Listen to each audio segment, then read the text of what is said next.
I got here at 5:30 this morning. I adore him and all of his films. He was part of our childhood. I never got to meet him, even though every time I came to Paris I would hang out in his neighborhood. But I never bumped into him. Today, I'm here. It's his charisma, his smile, his extraordinary talent in theatre and cinema. In France, I'd say there are three true pillars. In cinema, there's Alain Delon and Jean-Paul Belmondo and Johnny Hallyday for music. A flavour then of some of the reaction outside the Invalides Stadium where that tribute to Belmondo is being held. Now, the French president has finished speaking a short while ago. Let's have a listen to what he had to say.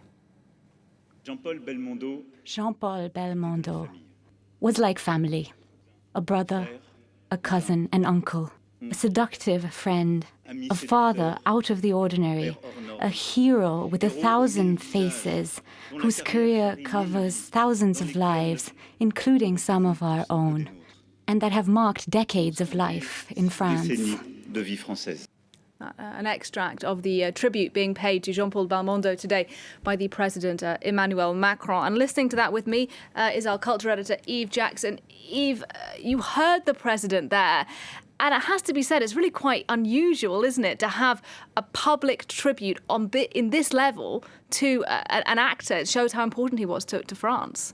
In recent times, Nadia, no other actor has been honoured in this way. The musicians Johnny Hallyday and Charles Aznavour had similar tributes, but these ceremonies, as you can see behind me, are very rare. Thousands of people have gathered at the Invalides Memorial site in the centre of Paris to say goodbye to one of France's biggest stars, who's lit up our screens with this very charismatic smile for more than 50 years. Now, he was nicknamed Bébel by French audiences, and he became one of France's biggest box office hits in the 60s and 70s. His breakout role, of course, was Jean-Luc Godard's Breathless in 1960, and despite being told at a very young age that he was never going to make it in film, he went on to make more than 80 films, and he was different. He was far from the suave intellectual that we often think of when we think of French actors, which is what President Macron actually meant probably when he said he was like part of our family. He spent most of his career in macho roles and played on his raw sex appeal.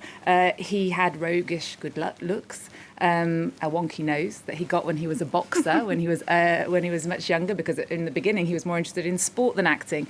And he enjoyed the mix of art house and box office friendly fare. And when people actually questioned this later on in his life, he said, you know, it's like life. One day you're laughing and the next you're crying. And today, Nadia, a lot of people are crying for the loss of this great icon. The memorial ceremony is taking place as we speak. And just after the news, when we say goodbye, we're going to bring you a special programme looking back at his life and career. All right, Yves Jackson, thanks very much indeed. And that is it for